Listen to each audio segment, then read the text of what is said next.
what to call this. But we're live.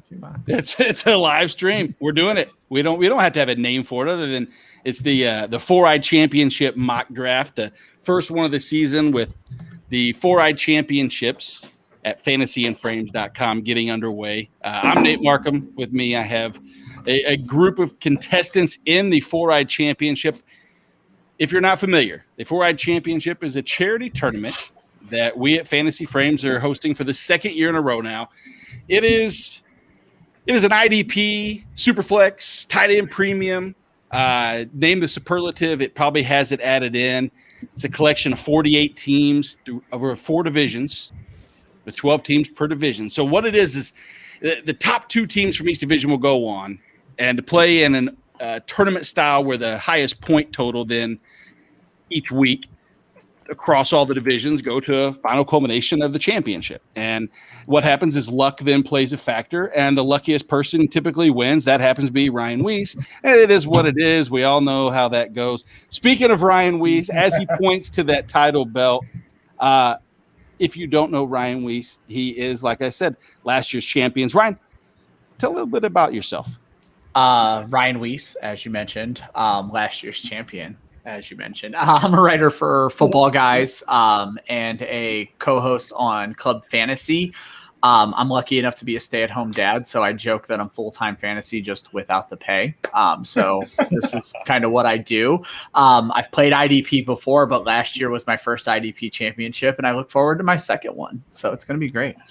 And it was expressed to me that somehow, miraculously, against genetic code, if you get into fantasy football full time and you don't have another job, your hair goes from gray back to beautiful dark black. When I left retail banking and got into just fantasy, my hair has gotten darker. I have less stress now. The mustache is full and glorious. It's all positives on my route. It is glorious. From one glorious mustache to a train wreck of one. My bullpen brother, Aaron Pags. Aaron, welcome. How you doing, man?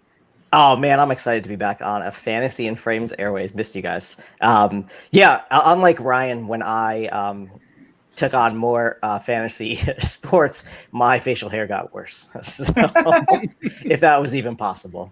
But thrilled to be here. Can't wait to take Ryan down this year. Yes, the sentiment of everybody. One from, I'd say, an atrocious mustache to coming in a little bit good, Jorge. Jorge Edwards, my boss, the starter of this, the founder, everything. Jorge, you were on the Hayden Hurst Mental Health Podathon today, representing Fantasy and Frames with Teddy Ricketson.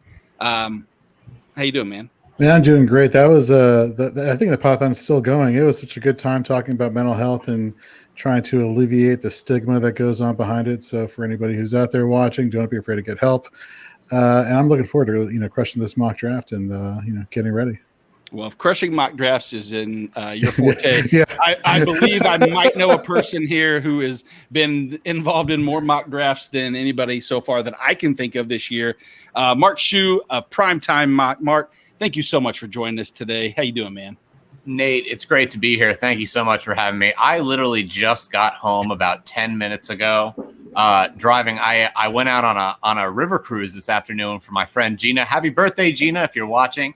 Went out on a river cruise, and it got a little crazy. A friend of mine fell overboard. My God. A friend of mine fell overboard and ended up putting 12 staples in his head because he scraped the top of his head on a rock. It's been a crazy day. I thought I'd be home well before this, and we ended up driving to the hospital on the way in. So happy birthday to Gina.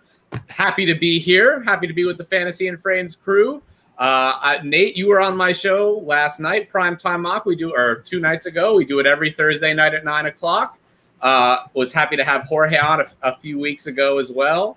And as a fellow glastachioed man myself here, I'm happy. I feel right at home here on Fantasy and Frames. So, welcome. Well, last but not least, if I can think of your story of a person falling out of a raft or a canoe of whatever sort it may be, to a person who I can envision has fallen out of many a rafts of canoes, probably Bud Light in tow, my good friend, Hollywood. Hollywood, how you doing? What's going on, Nate? What's going on, guys? this is kind of like a real thing here. You know, I came here to do two things: crush cans, crush mock drafts. You got the boss man in tow. I got a freaking St. Louis Cardinal fan. You know, I got a reigning champion back there. I'm staring that belt down because I like that thing. That's gonna look. I'm Aaron Rodgers is that thing, man. That's gonna look good when I go to the grocery store. I'm telling you. Discount double check. Woo! That's right. Exactly. So we'll get this started real quick. Quick rundown for anybody following along if you want to know why and how we made some picks. Passing is point for every 25, half a point for a passing first down, a la kind of the Scott Fishbowl a little bit, but with a little bit of it, an advancement. I don't want to call it an advancement over his tournament. That sounds mean, but it doesn't matter. 4 points per passing touchdown, -1 for an interception. Rushing receiving side is 6 for every. Full point per, half point per rush receiving first down. Tight end premium at an additional 1 point per reception. IDP will be utilizing IDP 1-2-3 scoring. IDP 1-2-3 scoring is a point for every quarterback hit, assisted tackle, 2 points for every solo tackle and tackle for a loss, 3 for every forced fumble, fumble recovery, safety, passes, defense, and block kick, and 6 for every sacks, interception, touchdown. And let's start the touchdown celebrations by starting this draft with Dylan Scorish. Dylan is on the clock right now.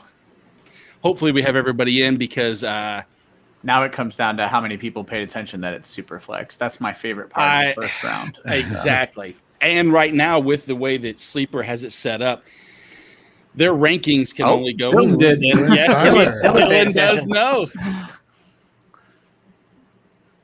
And feel free. So if what we can do, if you guys would like, is after every 3 or 4 rounds, if you guys want to pause and kind of dissect a little bit of your draft, or if you just feel like dissecting as it goes along, mocking others, we try to be nice around here. Aaron, of course, goes with the Chiefs because he loves my team. Yep, as he should. It's not a bad team to hate, right? It's not a bad team to like right now. No, it could be worse. Could be worse. You could be a Giants fan. You could be a Titans fan. Speaking of, let's see. Does he do it? Does he stay Homer? Go King Henry? Is he going to go King Henry? Let's see. Or does he hate his own team? I mean, that's the kind of questions that I would ask right now. Oh, wow. Okay. Now, can I jump in here for a second because I really. For me, I'm not much of a ranker. I'm more of a tiers guy. I have a really solid top 5 here and you can take them wherever you want. I've got Mahomes first, Murray, Lamar, Josh Allen. Murray, Lamar, Josh Allen. What am I missing? Dak. And Dak, yeah. I have trouble putting Herbert in that top 5 for me. Hollywood, give me some of that info. Look what he had last year, and he's even got better weapons this year and a good coaching staff that's going to know how to use him. Sure. Oh, sure. I don't discount any. I don't discount any of that. I just worry about how. I worry that the team's going to be better. They're not going to need to be behind as much. They are playing in a great division where they're running, and he doesn't have as much of that rushing upside as the other top 5 there do. At least in my opinion, he can do it. But I think that rushing floor is what keeps me feeling like safe with those top 5. And since I've got one, I'm going to take one. Ooh, okay, got the turn. I'm going to take advantage of this half a point per first down. I'm going to go with some chain movers. I'm going to go with Jonathan Taylor and Nick Chubb back to back. Nice. I love it. Look at the boss man. Jorge, are you not concerned necessarily, but I got to think that it's weird coming off of a season where the hype was slow progressing to kind of that peak at the end of the last year where Jonathan Taylor had a chance to take on, I might could call him bottom tier rushing defense because that's not fair. That's kind of the same thing David Montgomery got penalized for is he only did it against – but Taylor seems to be polarizing this year. I didn't expect going in that so many people were going to consider him the scary first round pick, and I don't know if I believe that. I feel like Colts fans or people who are looking at Colts players, I should say, fantasy football managers, that is, we're just kind of like stuck in deer in headlights when it comes to the Colts, just because the whole Carson Wentz dynamic is how's that going to affect this Colts offense? Are they going to be more pass heavy, more vertically pass heavy? Mm-hmm. Are they going to check it down more? I mean, what was working towards the end of last season was not Phillip Rivers. It was this Colts running game. and they leaned on Jonathan Taylor. You got Marlon Mack coming back. I'm not worried about Marlon Mack.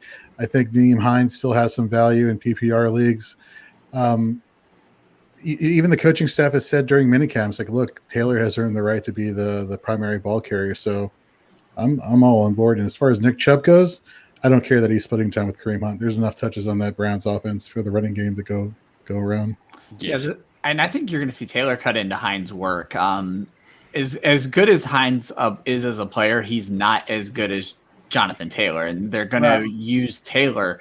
And if Mack is able to come back, he's going to cut into the rushing work, not the passing work, and they're going to supplement that with more passing work for Taylor, and passing work is just infinitely more valuable for a running back. Aaron Pags, quick health question. Yeah. With the advancements right now, it used to be, I think 5 years ago, anybody coming back from an Achilles injury was immediately out. You never would even mention that player. Their career was over. With the advancements of PRP, as well as some of the treatments towards that, do you think that Mac actually has a chance to even contribute and cut a little bit into that whatsoever? Well, we can ask, Mike Soroka about that, right? Yeah. That Achilles is a very soft region of your body. Soft as in like very easily injured once you've injured it. And so, it doesn't seem like advancements have been that great, because Soroka walked into the first day when he got out of his walking boot, right? He walked into the clubhouse of the Braves and snapped his again. So, I mean, is Marlon Mack is a fringy flex guy? Not really, anyway. But he probably is going to be slow played back into this offense, if I had to guess. And they just have so many guys. I mean, Jordan Wilkins went out on the field. Like, all these guys just get out there and play. That's my hesitation with Taylor, is the amount of snaps that he played last season. Even, with the Mac injury, the Colts just refused to let Taylor play more than like 60% of the snaps pretty much every single week. Mm-hmm. And to be a top 12 running back, you just got to get snaps. You just have to have that volume. And so, especially when there's a guy who's going to snag targets from you in Nyheim Hines. So that's my only trepidation with him. Yeah. So far through, let's see, through 2 1/3. Anything stand out to anybody? I'll tell you the thing that I really enjoy in a tight end premium league. I think that we see both Kittle and Waller last to the 2.9 and 2.10. I was stunned to see them both being sitting there. So I think probably Jorge was too. Yeah, let's go a couple picks later. Devonta Adams is falling to the 3rd round, even in a super flex. Where do you think he's going to end up going most often in redraft this year in traditional 1 quarterback leagues? Do you think he's going to fall that far in 3rd round, or do you think he's still a 1st round talent? I think it all comes down to what Aaron Rodgers says and when he says it, because I do think people are going to be scared off of him. And as more casual players come back, I don't think that's going to get any better, because Aaron Rodgers is the headline right now. Mm-hmm. So, Mark, on Thursday night, we were talking about this in our mock, is that Aaron Rodgers only came out and said, we'll see. It wasn't a definitive or an avoidance of the question altogether. And the we'll see seems kind of tongue in cheek, like, maybe we'll see. And that makes me think that there's better likelihood that he will play. Anybody have less than 50% odds, less than 75% odds that Rodgers plays this year? I think he plays. I think plays. Yeah. He's gonna play. And Nate, like you and I were talking about, I think it was off air at the end of our show that we were talking about this. That Andrew Brand on the Business of Sports podcast, former Packer GM. Yes. What he feels like there's eventually just going to be some kind of sweetheart deal that gets cut with Aaron Rodgers, where they give him the bag for the year and maybe let him renegotiate the contract to end at the end of the year. I'm not saying that's going to happen. We all don't really know what's going to happen, but I kind of trust Andrew Brand on this, and at least seeing like that's his best estimate of what's going to happen. I don't see any real world. None of us see any real world where Aaron Rodgers is not going to play. And right now, and I actually feel like, Nate, you've already sort of bring him closer with this Aaron Rodgers pick, bringing him closer to where he kind of needs to be in Superflex, because a lot of these Packers players right now are huge values. Because I really do think, I don't think anybody thinks they're not going to be looking to play this year. Aaron's going to play. I think everybody knows at this point, if they needed to trade him, the time was before the draft. The time was before the draft to trade him. He knows that there's no real leverage to go anywhere, and he's got, he's going to have to play. It's just coming down to that. So I think right now, take the value while you can. See what kind of value you come up with after. Unfortunately, my plan to get you talking right before your pick probably did not come to fruition. Hollywood, I don't need to get you talking. I knew you were taking AJ Brown. So AJ Brown, prior to Julio coming over, there was talk about the upside of being the wide receiver one. Are you concerned at all that Julio's going to immediately command more just because he's the shiny new toy in town, or are you still pretty consistent? Well, you took him where you took him. That actually answers my question. I was getting ready to ask you if you're even concerned that AJ Brown sees the shiny new toy targets going Julio's way, but I think the proof's in the pudding, as they say. Yeah, I don't think he takes away from AJ. I think he picks up the slack from Jonnu Smith and Corey Davis. That was the main concern, because people were freaking out down here. You can't just have AJ, you can't just have Henry, because they're going to load the box and double team AJ. So Josh Reynolds. He's not a number two. He's not a number two, and Berkshire's not an elite tight end. I mean, they're going to be serviceable, but getting Julio was a big piece. That calmed a lot of people down. I wonder if that's going to open up the vertical passing game for this Titans team. In recent years, since Tannehill's been there, they've gone deep a few times, but he's been very efficient with the ball. Now that they have Julio Jones, now that they can spread out these defenses a little bit more, it makes you wonder: is Ryan Tannehill's upside going to be somewhat limited, given the fact that his passing volume is going to go up? Therefore, his attempts or completions are bound to go a little bit lower, just because his volume is going to go higher. I'm curious to see what happens with this offense. And with all the years that Derrick Henry has been seeing boxes of 8 stacked against him, oh my God! I think this is the year to maybe just open it up a little. As he's on top of it, taken just, I don't know how many carries in the past 3 years, probably almost close to 1,200 or more. I really would love to see them open it up a little bit more. And I think that, Josh Reynolds as a 3 is really nice with Julio, with the pairing of Julio Jones and AJ Brown. You're right. It's not really that sexy before the Julio trade went down, but now I actually really like his opportunity. He's never been a high volume guy, but he's always been productive when he gets there. And that, you need that guy to sort of to get those easy passes that are wide open. Mm-hmm. So yeah, I love it for their team, and I really would love to see them open up the offense. I think the most curious thing is going to be with him in a new space. Does his allergicness to the end zone keep a trend? Like, is he going to finally start scoring touchdowns, or was that a Matt Ryan thing? Was that a Atlanta Falcons thing? Or is he going to be a 5 to 6 touchdown guy, which is all the better for AJ Brown at that point? Yeah. It's always been the biggest conundrum. I mean, I could never explain that. I don't think anybody could ever explain that. Yet it just, year in and year one of out, those things. It is weirdly one of those things. And I just feel like there are a lot of times where when you should be throwing to Julio Jones, maybe around the 18 to 25 yard line, it was a dump off to Devontae Freeman or someone like that went right into the end zone, and nobody expected it to happen, but it did. And Julio ends up not getting the target, the end zone targets you want, but it's not like he can't do it. I could see a slight uptick for him in touchdowns, because this is an entirely different defense from what he's been used to. He's not had a player like Henry that can just freaking run people over back there. I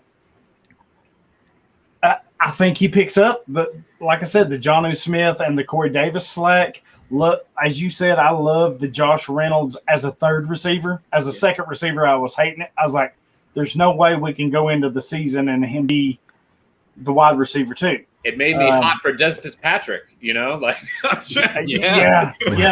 that's scary in its own right. You're dependent on a rookie that's Julio made a lot of sense, and I don't know that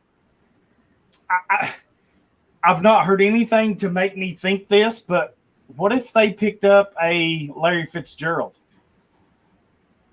Is he under contract or is he? He's a free agent. He's a free agent. Oh. Free agent, and he's not decided what he's doing. But a player ready to win a championship, would he take that chance? Yeah, I could see maybe in Kansas City. That would be a. Well, Kansas City. Yeah. Nobody's talking about Kansas City, Nate. Come on. I know, but I just. But yeah, I mean that makes sense. Would he? What's he looking at? I mean, he's not going to be a wide receiver one. He's looking for a championship. Mhm. Would he go to a Kansas City? Would he go to a Tennessee? Would he go somewhere like that where he thinks there's a win now window? I guess my only concern with the Titans is look at the defense and look at the offenses they're going to have to play in the playoffs in the AFC. And do you really think that this Titans defense can slow those offenses down? You got the Chargers, you got I'm assuming here, of course. Yeah, but you got to remember we play Sucksonville twice a year. We play freaking Houston twice a year. No, I don't mean regular season. I mean like once they get into the playoffs. Because I think it's. I just want to throw it out real quick before it gets to his pick. Hollywood, you're on auto, and it's probably just going to automatically pick for you because of your last pick. Okay. Yeah, It says it. auto. Yeah, I just want to throw it out at you so it doesn't just start auto picking for you while you're How do I talking. change it? Because I shouldn't. It should be above your queue. Yeah, go down to your Oh, queue. there it is. There you go. Yep. So, and real Feedback. quick, as far as if we want to pause and discuss some of the picks, if we have to do so, I don't know how to pause this particular. Mark, this seems like Top territory for you. Top right corner where the there, toggle you'll buttons find are. a pause. Yeah. where it's which is what I would, and there's a reason, folks, why I bring these amazing analysts on is not for the 2 cents they want to throw out about how bad a picks I've made so far. It's because I need help with the rudimentary things like pausing drafts and mostly just allowing me not to talk as much. But we all need help at something, Nate. So I need help with more than just the average Joe, but that's okay. That is okay. Sorry, Nate, you were on 2 days ago where I introduced our first guest and he wasn't even on the air. He wasn't even there. Again, Mark comes on. Wow. He knows full well that I'm going to be doing this, and he sets the bar so extremely low for me just to baby step over. There you And that's a friend. That's a true friend. Contrary to Aaron Pags, who with his pick in the 4th, I was really hoping that Chris Carson would come back around to the 5th. I know that's probably stretching it pretty thin, but is there a more safe pick in that grouping between Josh Jacobs, Chris Carson, the J.K. Dobbins, and David Montgomery? I got to think that Carson for me is kind of that safety blanket that I love to find in that as that RB2. I'm not going to hate on my own pick, but I was targeting David Montgomery there, and he didn't get there thanks to Ryan. And I was debating between Montgomery and Carson. Yeah. Trades are allowed. That's a trade. Montgomery just saw uber volume last year, like sixth most rushes and 4th most receptions or something like that. Mhm. So he was flip those numbers. I'm not sure which way it was, but he was just so involved in the offense. There's no reason to believe he won't be, right? my favorite thing to counteract, because everyone's like, oh, the schedule was too easy. It's like he still plays those teams. Yeah, exactly. Wait, hang on. Before I don't want that to slide by. Before we get past that, can anyone really look at the schedule right now and tell me who's going to be these really bad, awful defenses? Come on, let's be honest. Absolutely. We can't be. I don't buy into that. We don't know what will happen. We can have our best guesses. We can know who some of the better offenses are, some of the worst defenses are, but even still, we have no idea what's actually going to happen when it's on the paper. I mean, I think we all know the Texans are probably not going to be good. But but other than that, last season or the season before, everybody's complaining. Oh no, it was 2 seasons ago with Brian Flores, where everybody's complaining that they're tanking and that the Dolphins don't. They couldn't even put a competitive team on the field, and they're going to get their guys hurt, and it's so irresponsible. And they went out and they ended up did they make the playoffs that year? They were fighting for the playoffs. I can't remember off the top of my head, but Even still, they were a competitive team. Same thing with this Jacksonville team last year. They weren't great, but they end up having a guy in James Robinson who ends up taking, being an RB1 for them, and they have productive players. So You have 5 seconds left before you time out. Hey, look at that. Well, I'm gonna end up auto picking, guys. I was gonna say you're getting the timeout. I could have paused it. See, had you taught me, and I should have done that for you. Your auto pick just screwed me over because that's exactly who I was going. Nothing better. But now I would. Guys, this is the normal day at the office. You'll see me auto pick from time to time. You're gonna auto pick again if you don't click out of it. You know me too well. No, I got you. Oh no, come on.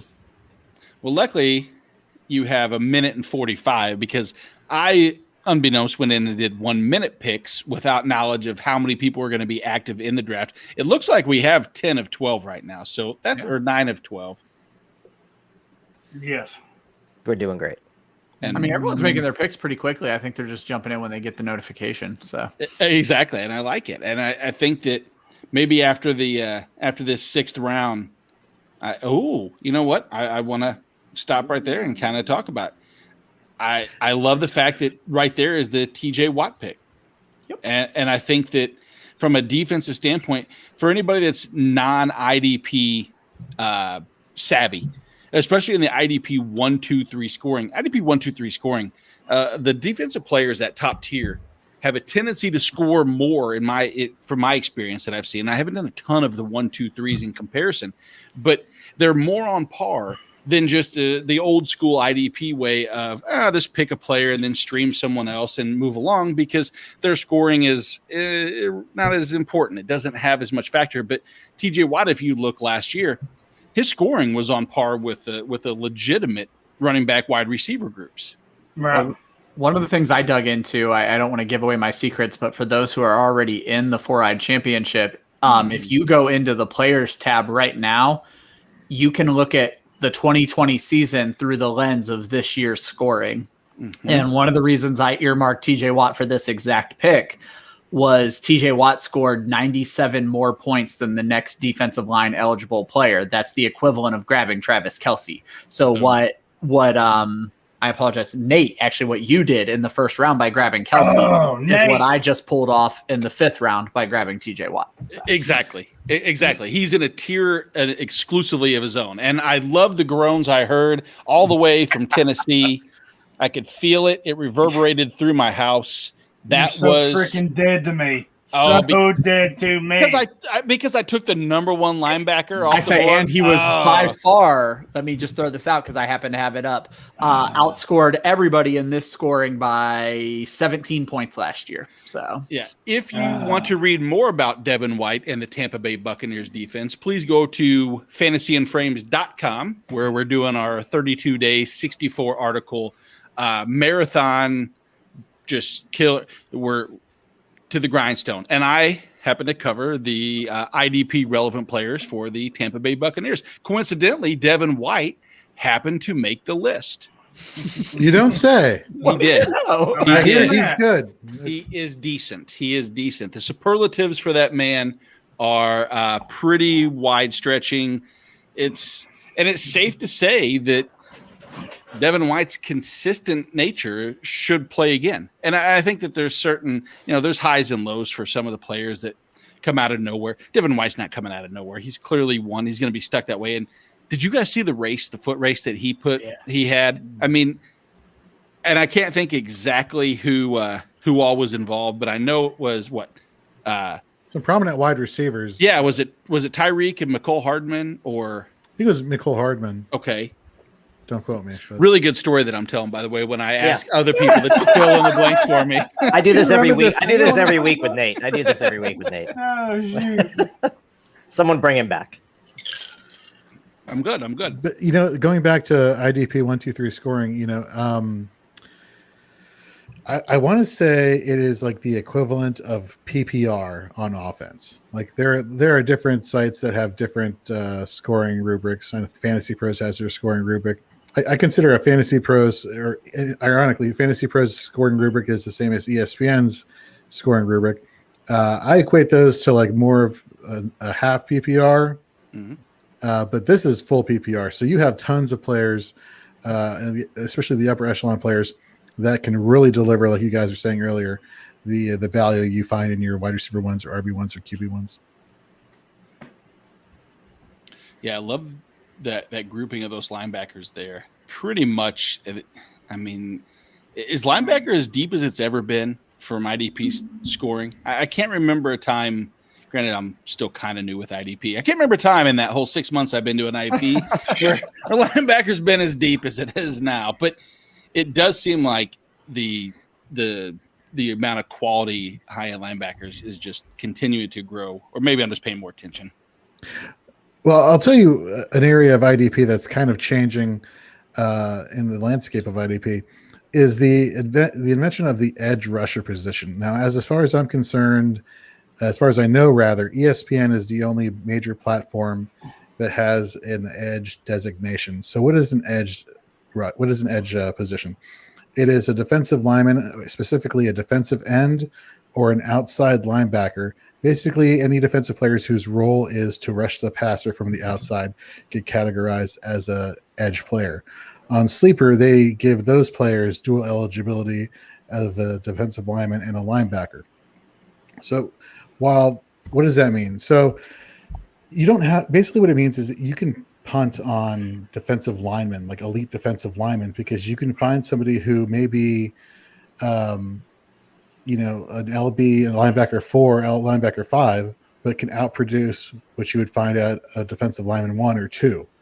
And so it's actually kind of really diluting the fantasy relevance of pure defensive linemen unless you get those real elite players.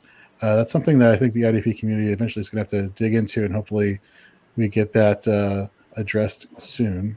But speaking of defensive IDP conversations at the Fantasy Football Expo, Nate Cheatham and I from IDP Guys, and him and I are going to be doing an IDP panel talking about the importance of IDP fantasy football. So for those who are attending the Fantasy Football Expo, come by and check us out. Well, yeah, I'll be there, Jorge. I'll be watching. Nice. Or I'll be in my room, totally forget about it. Who knows? You know what? I'll ask Bob Long if we can stream the IDP panel, and maybe you could watch it there if you're in your room, so you don't have to worry about coming down. We'll see what the night before looks like. That's the. I think we all know what the night before is going to look like. Clairvoyance doesn't like. need to be, but the crystal ball will be full of Cristal ball, and I don't think we'll be drinking Cristal at that thing. Probably Bud Light or Jorge. Not Jorge, but Hollywood. You're not able to make it this year, unfortunately. Yeah, I'm not going to be able to make it this year, but that's all right. I'll get there next year. I will drink a Budweiser for you. You better. Jorge's going to drink a Truly for you. You're welcome. Oh, Lord. I've moved on to Banquet. Really? Coors A Banquet. Truly? Really? I have a Coors Banquet in my hand. Fair enough. I'm hard pressed on the. I'm almost disappointed in you, Jorge. I know. Almost. I'm disappointed in me too. If you didn't have good musical taste, I'd be really disappointed in you. Well, I do appreciate that. All right, who am I going to go with? All right, I think I'll jump in the IDP circle here. And let's see. I am going to go with. He says he's going to take one of my favorite players. It's going to be one of the Bosa brothers here. Shut your mouth, Hollywood. Yeah, I wasn't going to go that route, but damn assistant GM to the GM. Well, I do like the fact that Bosa is dual eligible as a linebacker and defensive lineman. Oh, now he's making cases. He's like, I mean, I do like the fact that he's. I'll tell you who I'm going to go for. I want to go for a player who I think has real potential to be at least a top 5 linebacker in IDP in pretty much any scoring format, because as you know, or for those who don't know, IDP, you really get your bread and butter of your points from your tackles. And I think somebody who has huge tackle upside is Fred Warner in the San Francisco 49ers. So I'm going to go with him. Wow. And then somebody who, when he's healthy, and this is a caveat, because he did miss a few games last year, but he normally is pretty dependable. I'm going to go with, I think, is the best defensive back in IDP, and that is Jamal Adams. Ooh. I think, at least in my opinion. Okay. I mean, I like it. the gap between. Go ahead. Go ahead. No, go ahead. I don't want to distract you from your pick. I don't want you going auto again. Oh, never mind. Hey, There you go. Yeah. I'm taking Bosa. Whoa, look here. Honey Badger. Oh, we're rolling now. Mhm. To be honest, Lions I'm not much of an IDP guy, but I do think that with this extra point for a tight end in the tight end premium, not just the half point. Yeah. I really like where Goddard is. I actually think he's going to be the lead. He's going to be the leading target receiver for the Eagles this year. Yeah. And I don't actually see. I get that Devontae Adams is a great player and he'll be fine. And I think that he'll probably be close to Goddard. But with Ertz leaving, I think that he's probably going to get cut. He's not going to get traded. That those trade rumors in the offseason are just basically engagement to your cutting day instead of your. You mean Devonta Smith?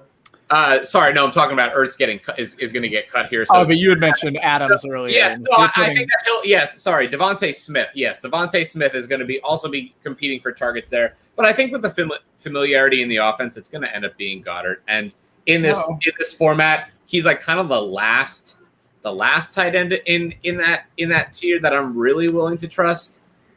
So I figured that I'll make it harder on the It's interesting because in my drafts, that's where the break is too. Like it's always these guys in basically this order, and Goddard's the one where you're really making the decision. Like, am I going to go with one tight end this season or everyone who's left? Yeah, and to be honest, I got sniped on Myles Garrett and Aaron Donald, and I probably would have taken them. And honestly, if I didn't time out, I probably wouldn't have taken Cooper. I might have thought about taking an IDP player. I would have taken Hawkinson in the 4th or whatever round that is. Round 5 there. Yeah, I would have taken round 6. round 5 there. Come back around with an IDP player. Mhm. But then coming back, got sniped again with an IDP player, so I decided to go with Goddard. I'm happy about it. Again, unlike Fishbowl, I believe there is trading allowed in this league. I'm not the guy who's usually like, come find me for a tight end trade. I'm not that guy. but in this scoring, I do like it, and I think it will help separate me. I would normally just be completely avoiding wide receiver because 2 wide receivers to me just seems like you could put in any 2 guys you wanted there. I like to go back quickly to Ryan's pick.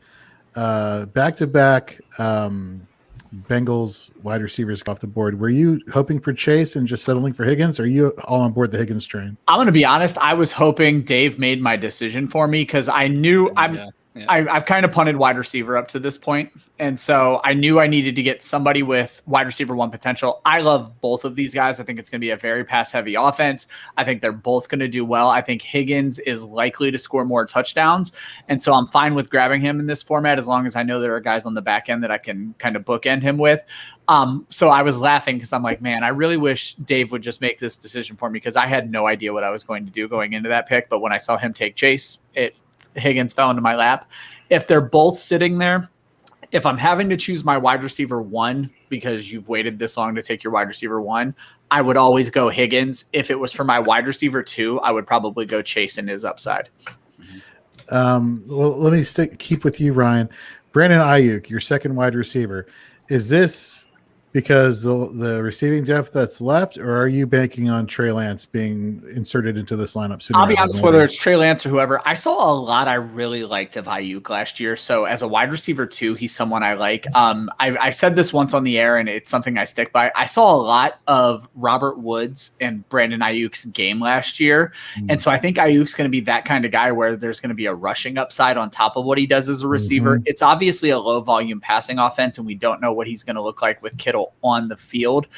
But this is a kid that I saw great things out of college coming into the draft. And I do think Trey Lance is going to be an improvement at quarterback. But even if it's Jimmy G for a little bit, I think they're going to lean on Ayuk. So that's a good call. Hollywood, you got Zach Cunningham as your linebacker. Tell us a little bit about Zach Cunningham and why you like him so much. I mean, he was a top 5 linebacker last year with Deshaun Watson. Now, who knows what field all day. Yeah, he's going to be on the field a crap ton. J.J. Watt's not there.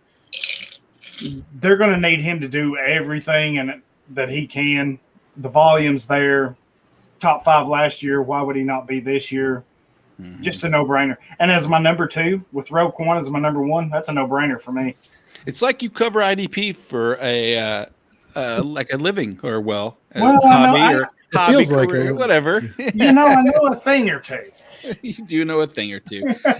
I know one Ooh. thing is that with my next pick, I'm going to be honest. I worry a little bit. I shouldn't worry because if you go back pre-injury, he was consistently number 2 or 3 off the board as far as defensive linemen goes, defensive ends. But I have to think the contract. I can't snipe you 14 picks away from Don't me. do it. Well, no. That's not what I. Shit. That's not what I meant to do. Oh. It wasn't supposed to be him. It's supposed sure to be. it wasn't. Less really- talky, more picky.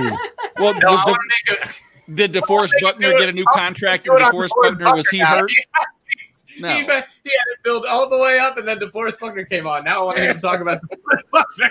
Hey, DeForest Buckner, the one benefit that I have in IDP 1, 2, 3 scoring is that there is an importance on quarterback hits. And when you look at quarterback hits, DeForest Buckner is elite. His tackles for loss, obviously elite. I think they cleared up that defensive line just a little bit. There's probably less rotating parts next to him, but he's still a consistent. You have a full year of Darius Leonard. I like the fact that personally, I think that I don't like it. I wanted Danielle Hunter. That's what I wanted. I'm sorry. I can build it up as much as I want, but that's not who I wanted. So If you do it quickly enough, you could fix this. I know, but I don't kidding? want to He do that. didn't even know how to pause the draft. He can't That's- fix this. Fair point. This isn't happening. Yeah, we're gonna see what's going on now. Smart ass. Speak now, forever hold your peace. I'm telling you right now. I actually Do don't it. know. I Do really it. don't know how to do it. Oh, he paused it. Oh, okay, never mind. I'm not worried about it. I'm going to resume the draft. And you know what? DeForest Buckner's going to have another solid season, and I'm going to be plenty happy with that. But just so you know, I did want Danielle Hunter right there for all transparency. I do like that upside pick there from coming off. But my concern is valid. You come off cervical fusion, that's a scary procedure to have to try to come from. So do we like James Robinson here with Etienne and Carlos Hyde down there? This love late, I James love Robinson. him. I wanted him so bad. I actually want to go back to Aaron for a second, and I want to talk about a running back who's not getting really any love because people are kind of skeptical on him because when they say Mike Davis's name, they say it Mike Davis. What are your thoughts on Mike Davis, Aaron? Question mark? Yeah, question mark, sure. But if a guy Your who's fourth running you know, back, I mean, sure. RB4. What round are we in? We're in the 9th round, and a guy who's like really the only ticket in town, right? I mean, we've seen all these other schlubs behind him not pan out, and so have the Falcons. You know, the Falcons have watched these guys not perform. Brian Hills, Ito Smiths, all these guys, just like insert guy into the situation. They went out in free agency and targeted Davis as the guy that they wanted to get. They got him on the cheap.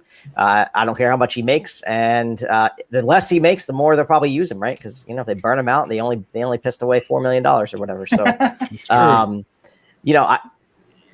he's just gonna be too involved to not be a guy that you can plug in. That's like you said. Last year I struggled like all hell to have two running backs to play in my lineup because I didn't have enough depth and scared of everyone kind of Mike Davis, James Robinson, and beyond here. So I saw like a big cliff and took Davis as the surest thing that was on the board there. No, I love it. I mean, especially like you said, I mean, the depth behind it is just. Do you really believe Quadri Allison is a concern? Does anybody? No. No. The only thing that concerns me about Mike Davis is that he really is suited to be more of a depth piece than he is to be a full-time guy. He can be part of a committee. But like we saw at the end of the year, he started to break down, and he had only play. I mean, he did have some pretty good games. He still scored some touchdowns there, but he's definitely not built to be a full-time back. He's not even really built to be a one in a committee, over a season. So that would scare me. So I wonder if there might be a camp signing that comes, or I mean, maybe Quadri Allison. I don't know. I'm not really going to put my money on him. Maybe I'll put him on in a really late scenario on like one of my teams somewhere. But you can find a spot for him maybe somewhere in a dynasty league all the way in the back. But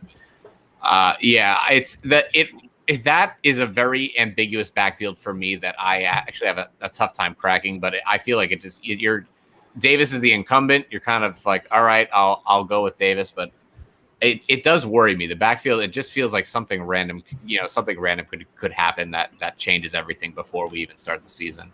Speaking of something random, or was it? Did you like my pick there, Nate, of Daniil Hunter? Yeah, really good You job. suck, Good Jorge. Good job, Jorge. Way to let me tell Way you all about to it. pull that name out of nowhere, Jorge. Just, I've been practicing my segues. What can I say? it was very good. Such shenanigans going on here. Jorge's. I got to grease the palms. I got to let it sit. Oh my gosh. I'm looking for that raise. I mean, someone's I gonna be hear you. someone's buying my drinks in Canton. No, let me take DeForest Buckner so the boss man can take Daniil Hunter. I hear you. Oh, I hear now you. I understand. There There you you Really, Conspiracy. It did is. I hear a pop of potentially someone else joining us? Oh, Oh, we got Dave Ibrahim from Fantasy Go joining us. There he is. The David. best accent in the Who business. took Keenan Allen from me? Yeah, 14 rounds ago, he's still festering. Mr. Meeseeks from Rick and Morty. It's moving pretty quick this draft though. Has a draft ever fallen into your lap better, Dave, than Saquon Barkley and Ezekiel Elliott on back-to-back picks? I think I think Calvin Ridley. for it. Well, my heart skipped a beat for him just because those are the only two names I think I've ever heard Dave mention before. No, Todd Gurley is Terrible. coming up soon. Don't worry, we'll get that. And Hopefully, no Holy one takes Gus Edwards. Yeah. Still on the block. I was gonna say him. Him and Robbie Anderson can be your next two picks. And I think Gronk's gone, but I'm a little bit sad about that. Look, Gronk's still there. Gronk's Gronk's not gone. It's only round 11. He's in my queue. Whoops. Oh, God. Oh, The banquet. That's the banquet beer talking right now. we're literally all just forming Jorge's queue every name. we banquet mention. beer. You mean that's the Truly's talking, right? No. Look, banquet. All right. Truly. He goes too well, so okay. we're gonna have to. Okay. Yeah, you guys. See ya. Bye, Dave. See you, Dave. Just a quick little high end. Jump in and yell at us about Keenan Allen. I know. To a person who's not even on the stream to get.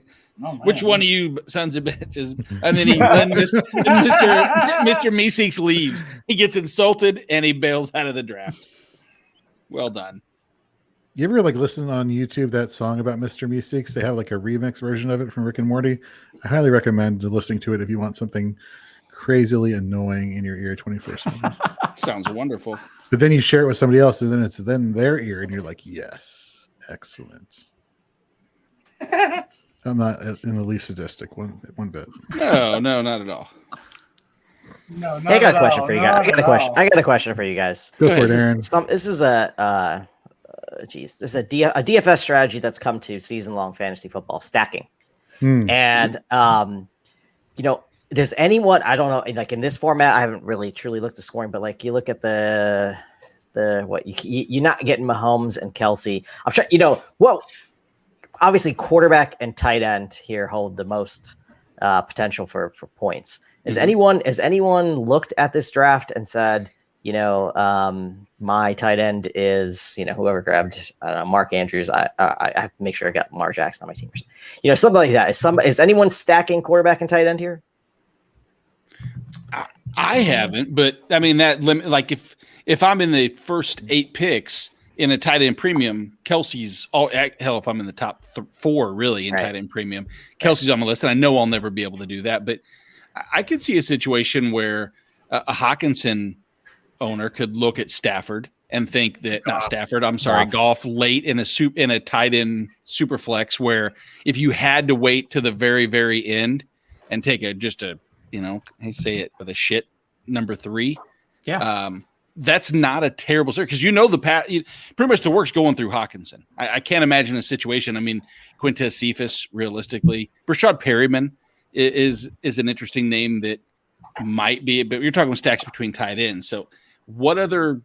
I'm sitting on Waller, right? Waller's my tight end, and Derek Carr is going to be available anytime I want him. Right.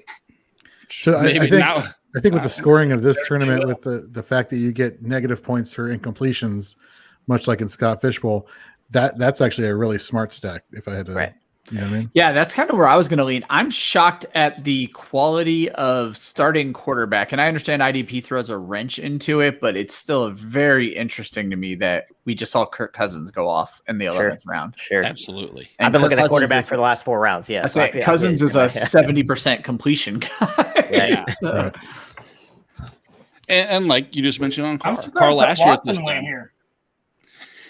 I mean, I'm surprised. What do you guys I give mean, that? you're banking on him plan? playing if you're drafting him, right? Oh yeah. Well, that's That late, I don't mind. I don't mind you taking. I was going to say, to be honest, I'm completely out. I would not be a guy who is taking him here. But if you're taking him, if you are somebody who's willing to be in, I have no problem with you taking him there. Yeah, I'm not taking him either because I just don't think he's going to play enough this year. in a super flex, if you can land him as your QB3, and I don't know this cunning dude's roster, but I guess he's his QB2. So yeah, he's banking on him playing. If I can get him in a super flex, not a true 2 QB, but a super flex is my 3, I'm okay with it because I only have to run out one quarterback on those bye weeks. So I guess he's worth the gamble. mm-hmm.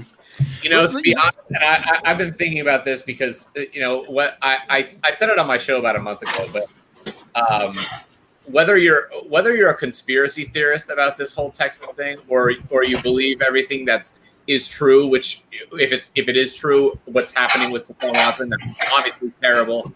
I mean, he should be going to jail if this were the case. Obviously, but whether you believe either side, it's starting to feel like the direction we're going is commissioner's exemplars for me. And for me, that's why I'm out. And if it's commissioner's exemplars, it could literally be the whole year.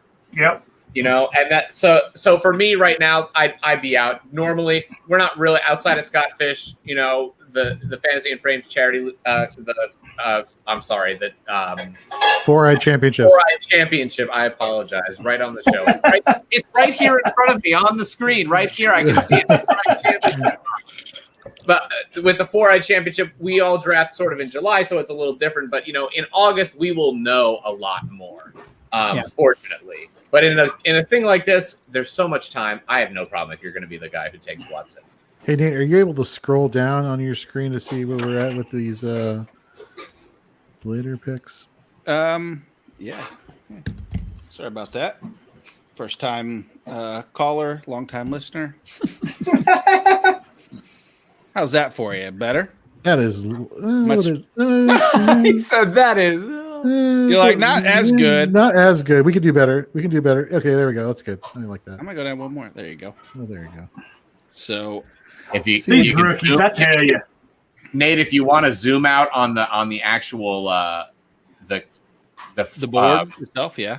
Yeah, if you zoom out on in your top right corner, if you get to your zoom on your actual tab, like you can zoom back to 85 or 80, and it'll make the board a little smaller and fit in the frame. Oh, gotcha. We'll focus on that after I make a pick here, so I can get stuck with Forrest Buckner again. Because of course I take these mocks so uber seriously. Should. I kind of do. You know, I mean, I love the format. If anybody hasn't joined Mark on Primetime Mocks yet, of course, please flood his DMs and beg to join. You shouldn't have to beg hard because I'm sure he's more than gracious to let you on. I'm desperate for guests. if you don't, I know a lot of people that don't do mocks. They just say, mocks they don't trust them. They don't like them. And I can't understand that philosophy because for me, even if you do, why don't I trust that? Why do I think that people that don't do mocks? But because you're talking about me right here. I don't do a ton of mocks. I don't do them. Well, I don't trust them. I don't trust anything about them. Don't you like to know pockets though? Certain areas of, even if it's off, even if it's a round and a half, at least you have an idea to say, okay, I have seen this consistent trend a little bit more. If anything, Hollywood, the only reason, if there's one reason to do tons of mocks, is the greatest skill you possess in going into a draft is understanding the player pool. I think that in itself is more valuable than even understanding runs and pockets and things that you can't control. But to know that name, I'm going to, throw some late names. If you might forget Brian Edwards might be a great player to target late. And the more you do, the more you see, and then that kind of sticks in your mind a little bit of how to set up for the draft. Am I speaking just crazy? Do other people agree with the more mocks you do? And no, I get it. No, go ahead, Hollywood. No, go ahead. You've offended him. All right. Somebody go. Now I've got to make a pick. Anyway, the reason I started, because I mock draft all the time. I love mock drafting. I think it's really important. I actually think of it almost like you're playing like speed chess. I'm a horrible chess player. Don't ever play me in chess. Like it's real bad. But like it's the idea of like the board is never going to be the same. I mean, you will see a lot of patterns that happen in a chessboard by playing a lot of chess games. And the only way that you can really understand how to get in and out of those openings and find your way to winning is by playing them a lot. And the draft is the game. The draft is the game that we set up for. It's the one day that we all take time to analyze players and get the players you want, find create your top 60, make sure that you know everybody that you want. But you never know how it's going to go. You absolutely don't. I was ready for my Scott Fishbowl draft to go quarterbacks going crazy, tight ends going crazy off the board, and it went straight chalk, and it threw everybody in the room for a loop. And if you have that advantage of saying like, okay, I still know where the value lies and in the players that are left in these tiers, that's your advantage. And the only way you really get that is by mocking it out over and over again, because at the end of the day, you're picking hole cards in poker. You're picking hole cards in poker to play tons of different hands over the course of the year. Mm-hmm. What you really want is to see where that value stays and holds, or where it goes out the chute. So you have, you might find players that are really good in. I'm just rambling now. You find players that are really good in the running back position. If there's only one or two left, you might have to get one because the cliff is coming. That's we talk about it as it's the running back dead zone round 3 through 5 in a one quarterback. It's not always that. It's just how the value tends to go. You have to find where the value actually is, and when you see where the value is held at your pick in your position, and what the next person is probably coming to do in their picks, where you can finally find that value. You can only do that by mock drafting. You can't do it by just evaluating every player one time after another. Mm-hmm. Ryan, and I agree with that, and I was a big part of that at one time. But I'm doing like rookie drafts now. I have focused on, as soon as the NFL draft is over, I'm asking for actual live drafts, not mock drafts, actual drafts. And I started a database, each year. I've done it this is year 3 now. I'm getting, there's a different number there between what you're seeing in mock drafts and what you're seeing with in competitive draft ADPs. Is that? Yeah, with compared to mock drafts versus live drafts. Is that the money on the line you think actually changes? I mean, because I've not even asked if these are money leagues. I ask what size league it is, roster size, taxi squad, how many do you start? Would be glad to share this with you. It's just the IDP. I don't track the offense, but I see a big disparage there. And the reason I don't like mock drafts and I don't trust them is because, and I'm guilty of this, excuse me, is I think a lot of times in mock drafts, fantasy managers are, what's the word I'm looking for? They're too loose. They're trying stuff out. Yes, they're experimenting. Yes, trying stuff out. They're saying, okay, what if I take so-and-so here? Where does so-and-so fall? Mm-hmm. If I go this position, what position is next? For the most part, the ADP is there, but there is a difference. If you watch closely between mocks and actual live drafts, there is a big difference. I mean, you really have to do your homework, but there's a difference, and I'm sure it's the same way on offense. And I was a big, like I said, I used to do this. Hey, let's do a mock draft, sure. And at first I was doing what I really wanted to do. And then I was like, you know what? What if I took so-and-so? I really want this guy, but what if I took so-and-so? Where's he going to go? So maybe it's just the paranoia in me. I just don't trust mock drafts anymore. Like you said, they're good info. You can learn a lot from them. You can see kind of where the tiers are, where the breaks are, where the values are, stuff like that. But I just don't trust them. I use them a little bit to build my board, but the live drafts is where I really come in at. I think agree. it's Also, I'm sorry, Jorge. I jumped on you here. No worries. I was just going to say, I think it's all a matter of circumstance. It depends on like who you're mocking with. Like if I'm doing a mock draft with people in my league mates, I'm totally playing the game within the game. Like, yeah, I'm taking this person in the second round, third round, fifth round. Psych. Now, if it's somebody, if it's like a mock, like if it's a mock that we're doing, like we're, a bunch of us, who are maybe not in a lot of leagues together, then it's like, yeah, now it's time to experiment. And then the closer we get to August, when it's, quote unquote redraft season, that's where I think people start taking the mocks a lot more seriously and start to employ their strategies, which, by the way, and I'm sure all of us can agree on this to a certain extent, sticking to one strategy is never a great idea. Be like Bruce Lee, be water, be fluid, And I think that's what mocks can do also, is it allows you an opportunity just to get an idea. Even if and I think Aaron, you and I probably can talk a little bit about this, like from a baseball standpoint. And I know this isn't baseball, but when you're looking at the two, there's so many different directions that will influence. And I don't mean just those first 2 or 3 picks. Your first pick in a league, generally speaking, like for me taking Travis Kelce. Travis Kelce, I know, opens up rounds 3 through 5, or well, in this case, with tight end premiums, really should be rounds 2 through 4. But they kind of dropped a little bit. So I know then I can focus on that area versus thinking that maybe I want to take my running backs early and then I have that free space for the receivers. It's just nice not to go in completely blind. And I don't think any of us or anybody listening that's listening to a podcast talking about or a live stream about a mock draft on a Saturday night is going in blind to any of their drafts. But again, the more information you have, the better. And I love this mock. I mean, this is the type of mock that if I could do 10 of these before with live people and people that, know a little bit. I mean, the Luck Champion and the other. That's just kidding, right? And I didn't mean to say there was no value in mock drafts. That's not what I was trying to.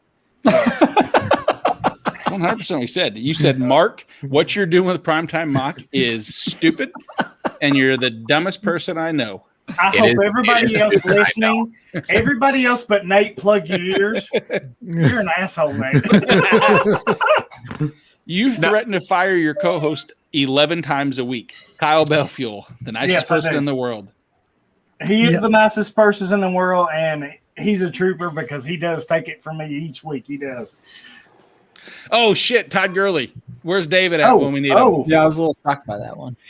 One last thing. Wow. The real thing about mock driving, just to put a cap on it for 1 second here, is the most important thing about doing mock drafting is drafts are chaos.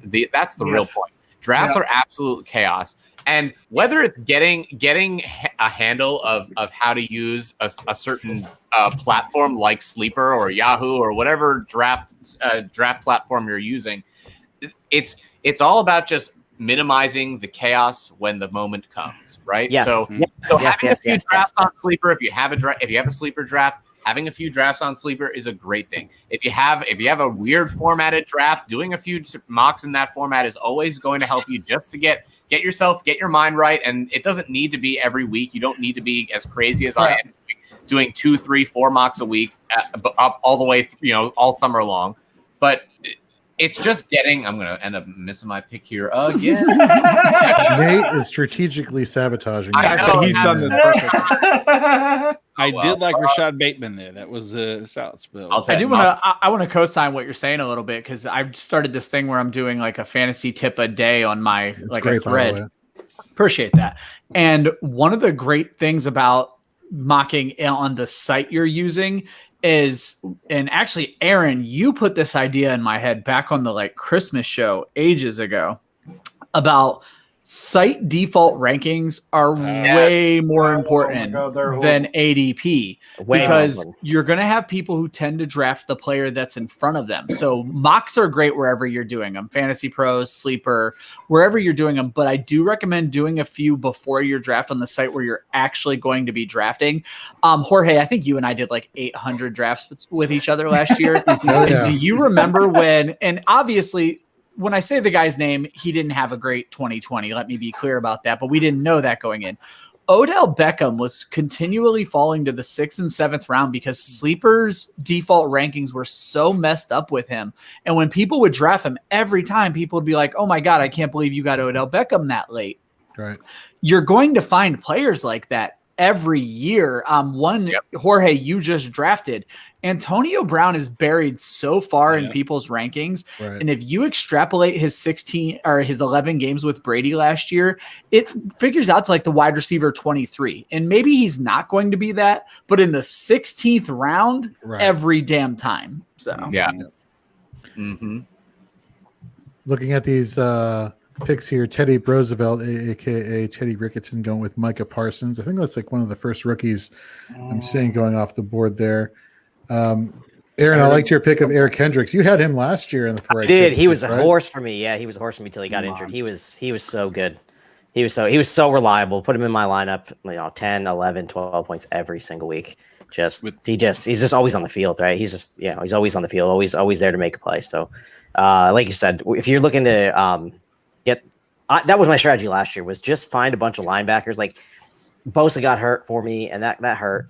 But filling in with the linebackers who just get those tackles, just have a solid base in your IDP core. Like as a person who that was my first ever IDP league, I found that to be like the very basic of all basic strategies. When in doubt, put in a linebacker that's going to get you 10 tackles because you can count on those points. You just can, So. The person right next to you, Jeremy, he got Isaiah Simmons at linebacker, and Isaiah Simmons was a pretty polarizing people to the IDP community, especially him being a rookie last year, because you heard all the superlatives of him coming out of Clemson.